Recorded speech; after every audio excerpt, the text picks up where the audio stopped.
All right. The plan was this. I was going to put out 2 videos today. I probably still will. But the first one was going to be looking at sort of deep diving the final rankings of the year that Nick and I do, from Nick from Indy Report. And then, talking about it and giving a little deep dive behind the scenes. And then I was like, hey, Nick, send me those rankings. And he still hasn't. So put him on blast. There's that. But also, that's probably on me. I probably should have been more specific about what I was looking for. That's on Ryan. Any hoodles. So here's the game plan.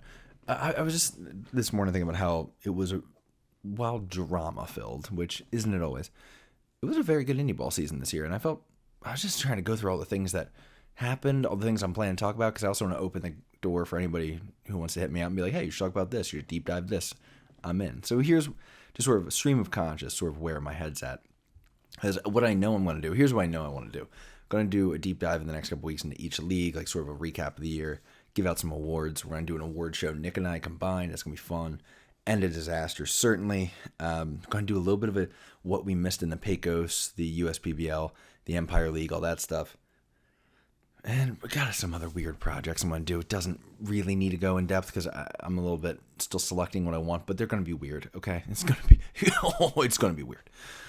We're not in here to make normal good decisions. So, we saw some good stuff this year, though. I'm just thinking, break it down this way. We'll start out west, right? Because no East Coast bias here. Pioneer League. Missoula. Scorching everybody again. Falling apart again. That needs to be studied. I think we can agree.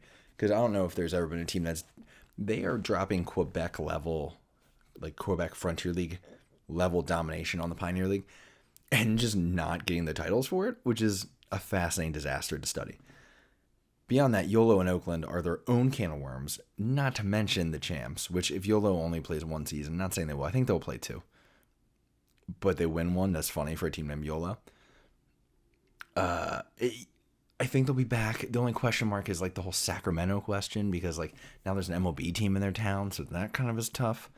I guess it didn't bother Oakland last year, but whatever. Though it's not lost to me, it's kind of funny. Being like, we're going to put a indie ball team right in Oakland's backyard, and then Oakland leaves and goes to YOLO's backyard. Whatever. Semantics. Maybe only I find that funny, but I'm a sick person. What needs to be looked into is financial issues for these teams, man. Because, I'll tell you this much. This one was on... Oh, let's go to the LinkedIn, by the way. So that's a hot start. Dave Baggett, the owner and president of the Ogden Raptors, posted this the other day. Since we have been turned into an MLB partner league, my workers' comp has gone through the roof. It's been 4 years now since we are now paying these professional baseball players ourselves.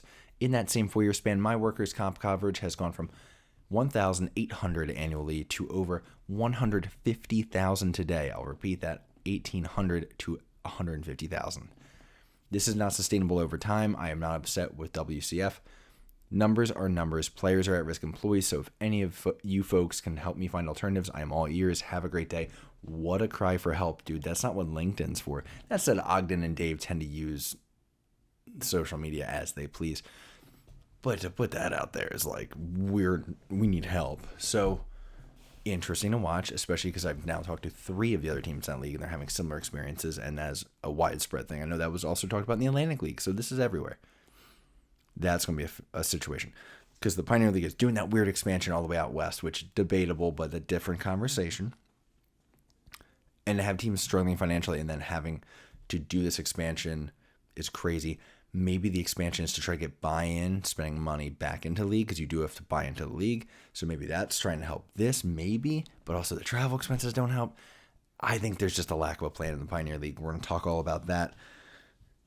In the Frontier, we'll go American, I guess, if we're going west to east. I don't know. I guess they are technically more west than the Frontier. You got, on the drama side again, Chicago Dogs front office continues to be a question mark of a cesspool because of ownership there. Kansas City, rumors of chaos behind the scenes while they had that big fall off this year on the field.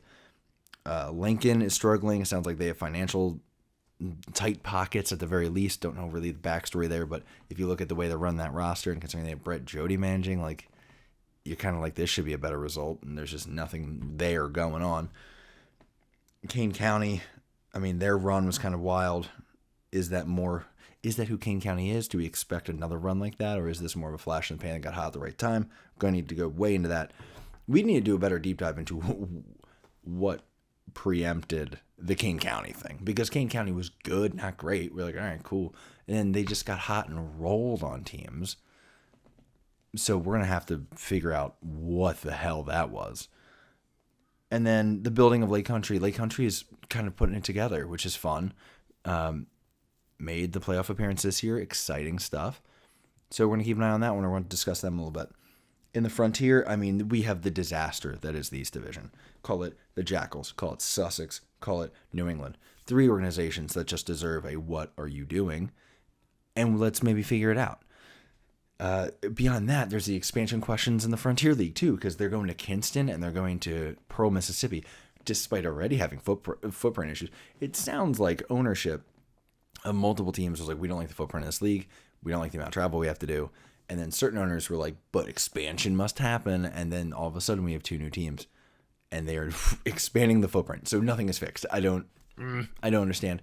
Again, could be a buy-in thing. They spend money to get in a league and that helps. Maybe, sure. But I don't know. I don't know what to do with that. We're going to talk on it. Pearl, Mississippi's interesting. Kinston's interesting, both in different ways. Not sure either are a great market, but here we are. Quebec, 3-peat. Good God, Quebec. Whatever Nick Saban-esque deal with the devil Pat Scalabrini has made up there to just, I mean, we might as well re-engrave the trophy to just be in French at this point, right? Because it's going wild.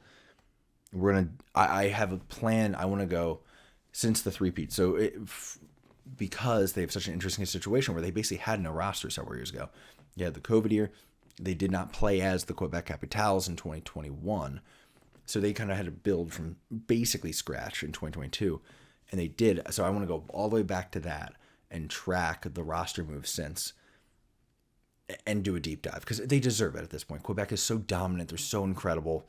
We just need to be like, look at this organization. Look what they've done. What are they doing that everyone can learn from? So I want to do that.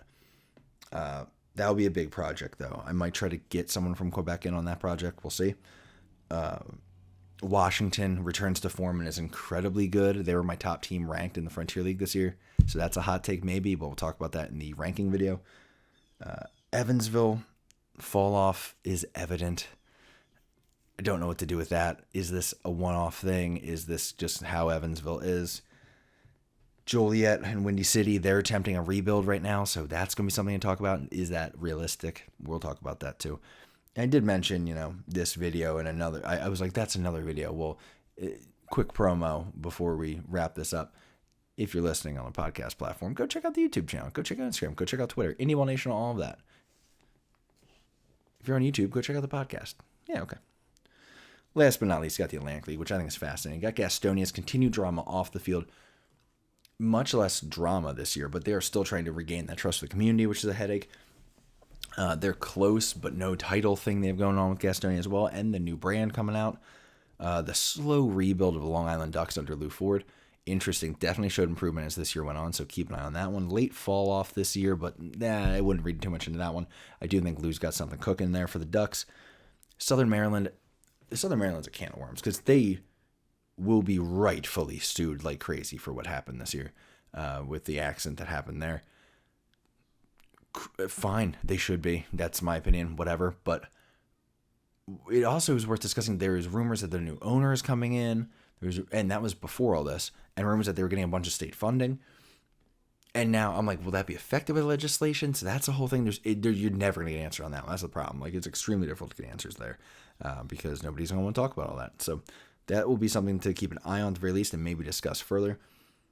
Charleston and Staten Island, I have had people in both front offices confirm for me they were looking to leave to the Frontier League as soon as possible. There was optimism in the one front office, which I will not confirm which one at this point, that they were going to go this offseason because of expansion possibilities with the Frontier League. Then it sounds like the Frontier League did find an even number of teams for next year, and then that didn't happen. Okay, good to know.